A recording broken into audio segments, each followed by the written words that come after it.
Cleveland police को अपने emergency number 999 पर एक कॉल रिसीव होती है। It's emergency. Oh, hiya. I think we've been burgled and my wife's been attacked. Can I take your name, please? My name's Nikesh. Yeah. Come home and the house is ransacked and she's just on the floor. She's got duct tape all over her and she's like unconscious. Are there any marks on her at all? Well, I can see marks on her neck, like really dark neck. What's your wife called, please? Jessica. Mitesh. Listen to me, please. Baby, wake up. ये call recording Mitesh Patil की है।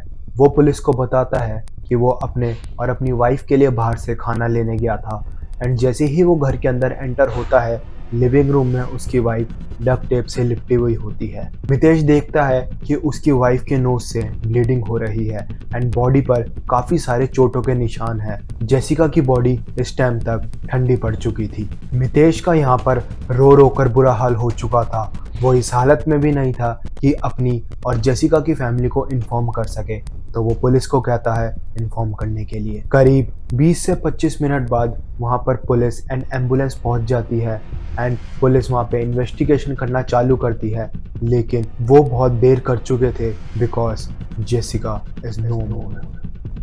Investigation के दौरान police के सामने एक हैरान कर देने वाली बात यह आती है कि घर में कोई भी फोर्सफुल एंट्री के मार्क नहीं थे। घर के सारे गेट्स एंड विंडोज एकदम इंटैक्ट थे। मतलब जो भी था, जेसिका उसको अच्छे से जानती थी एंड उसने ही उसको अलाउ करा था अपने घर में एंटर होने के लिए। यहाँ पर अपराधी का मकसद साफ दिख रहा था।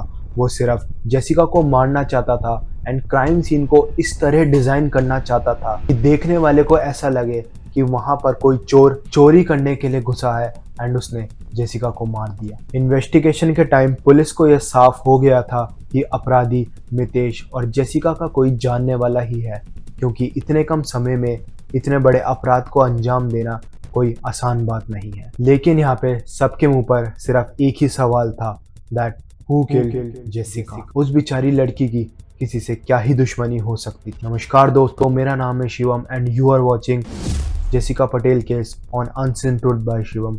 तो शुरू से शुरू करते हैं। ये क्राइम इंग्लैंड के मिडलसब्रो टाउन के लिंथोपे एरिया में हुआ था। अब ये एक ऐसा शहर था जहाँ पिछले 14 सालों में कोई भी क्राइम नहीं हुआ था। यहाँ तक कि कोई छोटी मोटी चोरी भी नहीं हुई थी। लेकिन जेसिका के मर्डर के बाद वहाँ के लोगों को भी ये कंसर्न होने लगा कि कहीं कुछ हमारे साथ ऐसा ना हो जाए। पुलिस जब जेसिका की फैमिली को फोन करती है तो मानो उनके पैरों के नीचे से जमीन निकल जाती है, क्योंकि उस परिवार ने अपनी जवान बेटी को खो दिया था। Couldn't believe that I would never see her again. अब इस कपल की इमेज वहाँ के लोकल्स के सामने बहुत अच्छी थी। कोई ऐसा सपने में भी नहीं सोच सकता कि जेसिका के साथ कोई इतना घिनौना काम करेगा। दूसरी साइड मितेश का रो रो कर बुरा हाल हो चुका था। जेसिका की फैमिली मितेश को सपोर्ट करने के लिए उसके पास जाती है। जैसे ही मितेश जेसिका की बहन को देखता है तो उसके कंधे पे सर रखकर बहुत तेज तेज रोने लग जाता है। Straight over to him, sat down next to him, and he buried his head into my shoulder and was crying. I consoled him and just hugged him and told him that no matter what, we were there to support him. 16 सितंबर 1983 Leeds England में born हुई Jessica Patel अपने 6 siblings में सबसे बड़ी थी। बचपन से ही जेसिका पटेल को बॉलीवुड मूवी का बहुत शौक था, स्पेशली रोमांटिक टाइप्स। वो अपनी लाइफ ऐसे ही जीना चाहती थी। 2002 में जेसिका एडमिशन लेती है मॉन्टफोर्ट यूनिवर्सिटी में। वहाँ पर उसकी मुलाकात मितेश पाटिल नाम के लड़के से होती है। शुरू में तो वो दोनों काफ़ी अच्छे फ्रेंड्स थे, बट विद टाइम उन दोनों के बीच रिलेशनशिप बिल्ड हो जाता है, जहाँ जेसिका के फैमिली वाले काफ़ी ओपन माइंडेड थे एंड जेसिका भी सेम वैसी ही थी। दूसरी साइड मितेश काफ़ी रिजर्व रहना पसंद करता था एंड उसके फैमिली वाले भी कुछ वैसे ही थे। 2009 में मितेश की स्टडीज कंप्लीट होने के बाद मितेश के घर वाले उस पर शादी का प्रेशर बनाने लगे। अब मितेश जेसिका से शादी करना चाहता था, लेकिन जेसिका की स्टडी अभी तक कंप्लीट नहीं हुई थी। दोनों के फैमिली वाले एक दूसरे को अच्छे तरीके से जानते थे कि दोनों रिलेशनशिप में है, तो मितेश जेसिका का हाथ मांगने के लिए उसके फादर से मिलता है। अब स्टडीज पूरी ना होने के बाद भी जेसिका के फादर इस रिश्ते के लिए हाँ कर देते हैं एंड जेसिका भी हाँ कर देती है शादी के लिए। इसके बाद जेसिका की शादी उन्हीं अंदाजों में होती है जिसका सपना वो बचपन से देखती आई थी, बॉलीवुड स्टाइल में। She was so happy. She had a smile on her face that I won't forget. इस टाइम पर जेसिका बहुत ज़्यादा खुश थी क्योंकि उसका बचपन का सपना पूरा होते जा रहा था।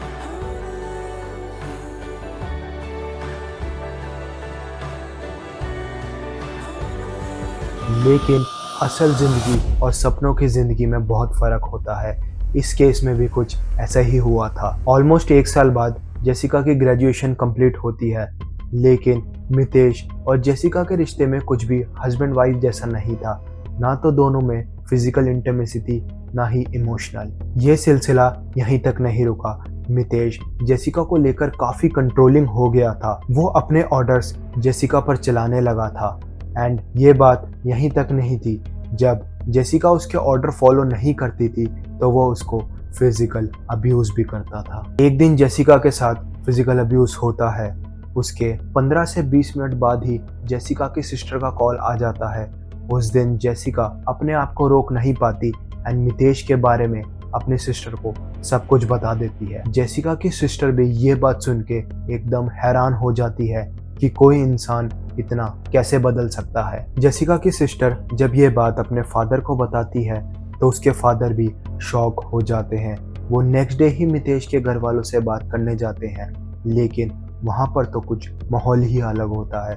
वो लोग सिर्फ जेसिका की कमी निकालना शुरू कर देते हैं। अब कुछ दिनों बाद मितेश अपने घर से करीब 100 किलोमीटर दूर अपना फार्मेसी का बिजनेस स्टार्ट करता है। वो ये बिल्कुल नहीं चाहता था कि जेसिका के घर वाले उसकी लाइफ में इंटरफेयर करें। जेसिका यहाँ पे मितेश को एक चांस देने के बारे में सोचती है क्योंकि वो अपनी शादी को बचाना चाहती है।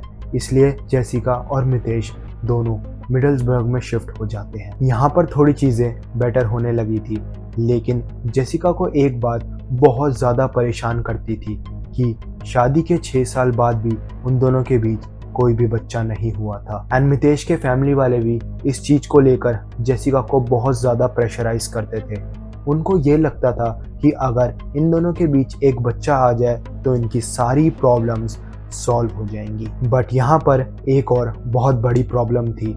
जेसिका और मितेश दोनों को ही फर्टिलिटी इश्यूज थे। बार बार ट्राई करने के बाद भी उनको रिजल्ट नहीं मिल रहा था। सो दे बोथ हैव डिसाइडेड कि हम IVF के थ्रू ट्राई करते हैं। बट यहाँ पर भी उनको कोई गुड न्यूज़ नहीं मिल रही थी।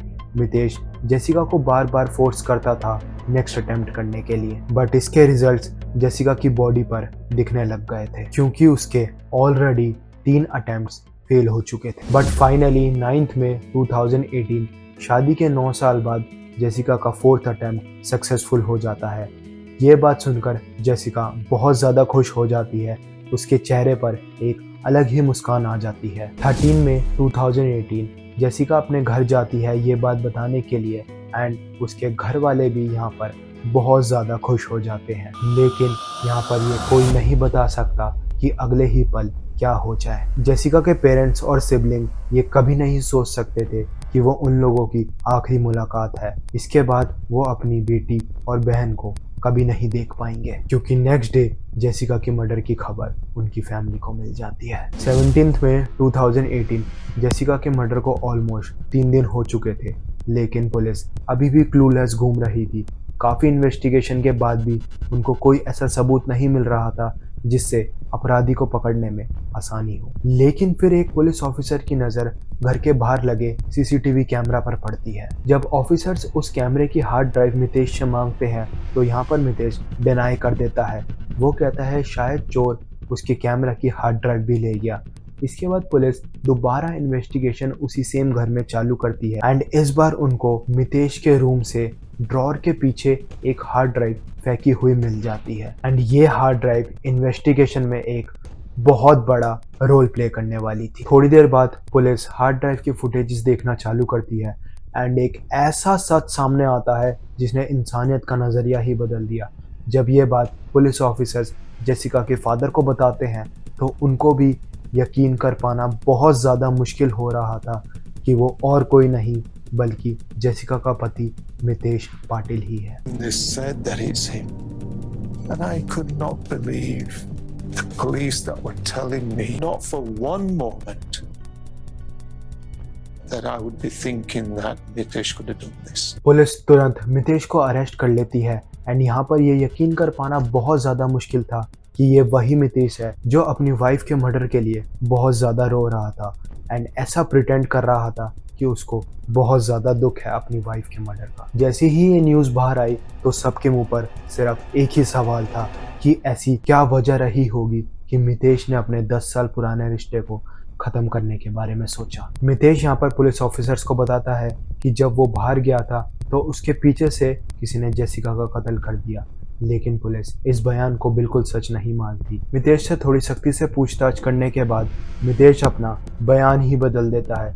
वो कहता है मैं 3 बजे के बाद उस घर में एंटर ही नहीं हुआ, लेकिन हम सीसीटीवी फुटेज में ये साफ देख सकते हैं कि मितेश 3:30 बजे घर में एंटर हुआ है। ये स्टेटमेंट सुनने के बाद पुलिस को पूरी तरीके से यकीन हो गया कि जेसिका का कातिल और कोई नहीं मितेश है एंड उसने घबरा के अपनी स्टेटमेंट बदल दी है। इन्वेस्टिगेशन के टाइम जेसिका के घर से एक डक्ट टेप और 4 इंसुलिन की सिरिंज मिलती है एंड जब डक्ट टेप को मेजर करवाया जाता है तो उसकी सेम वही लेंथ होती है जिससे जेसिका को बांधा गया था एंड वो इंसुलिन की सिरिंजेस जेसिका को इमोबिलाइज करने के लिए करा गया था, जिससे डक्ट टेप बांधते हुए जेसिका ज़्यादा अपने हाथ पैर ना हिला पाए। यह डक्ट टेप और इंसुलिन सिरिंजेस को अरेंज कर पाना मितेश के लिए कोई बड़ी बात नहीं थी, क्योंकि वो खुद एक फार्मेसी का ओनर था। पुलिस को मितेश के फार्मेसी वाले कंप्यूटर की हिस्ट्री से how to strangle your wife, insulin overdose जैसे टॉपिक सर्च करे हुए भी मिले, जो मितेश ने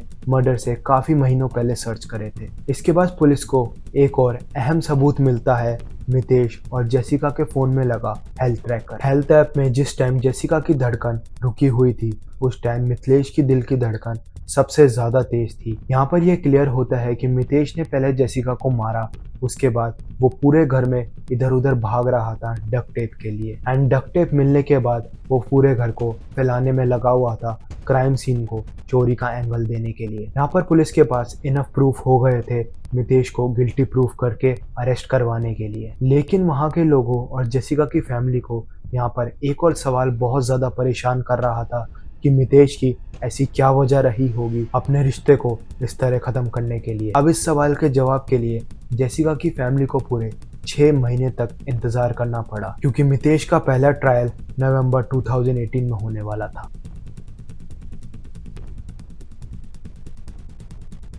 मितेश का ट्रायल पूरे 12 दिन तक चलता है एंड मितेश अपना सारा सच उन ट्रायल्स में सबके सामने रख देता है। 14 मई 2018 फार्मेसी में बहुत देर काम करने के बाद जेसिका अपने घर आती है, लेकिन वो इस बात से अनजान थी कि मितेश उसका उस घर में पहले से ही इंतज़ार कर रहा है। जेसिका यहाँ पर मेन गेट खोलती है एंड मितेश अपनी फुल फोर्स से जेसिका पर हमला कर देता है। पहले तो वो जेसिका को मारता है, उसके बाद उसको ज़मीन पर गिरा देता है। देन अपनी पॉकेट से एक पॉलीथीन बैग निकालता है एंड जेसिका को सफोकेट करने की कोशिश करता है। सफोकेट करते टाइम वो जेसिका का पॉलीथीन के ऊपर से ही गला दबाने की कोशिश भी करता है, जिससे मितेश के फिंगरप्रिंट जेसिका की बॉडी पर ना आए। वो जेसिका का इतनी ज़ोर से गला दबाता है कि उसके गले की सारी हड्डियां भी टूट जाती हैं एंड वॉइस बॉक्स भी पूरी तरीके से डैमेज हो जाता है। जेसिका को मारने के बाद मितेश एक डक्ट टेप लेकर आता है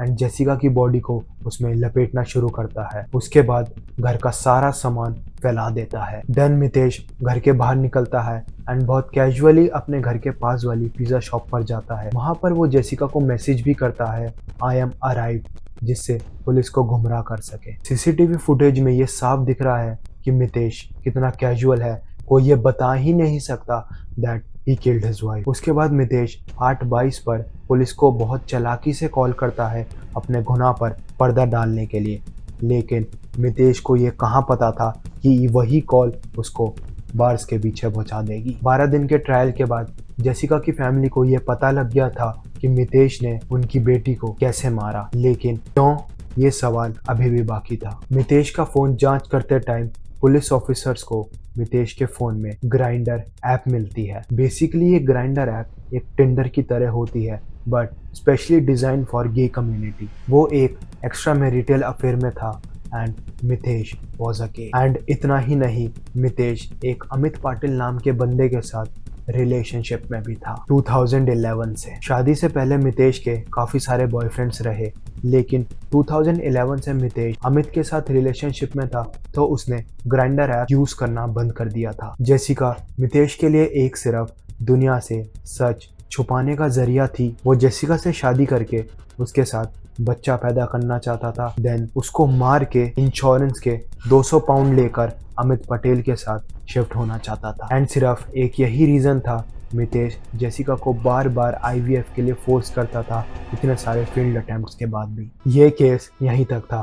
कहने को तो हम 2024 में रह रहे हैं, लेकिन आज भी ऐसे बहुत सारे घर हैं जहाँ पर गे या फिर बायसेक्सुअल होना इंडियन फैमिलीज में एक टैबू माना जाता है। मितेश के घर वाले उसको as a gay child accept कर लेते तो आज जेसिका हमारे बीच होती। ऐसी क्राइम डॉक्यूमेंट्रीज के लिए हमारे channel unseen truth by Shivam को सब्सक्राइब करके सपोर्ट करें। Thank you so much.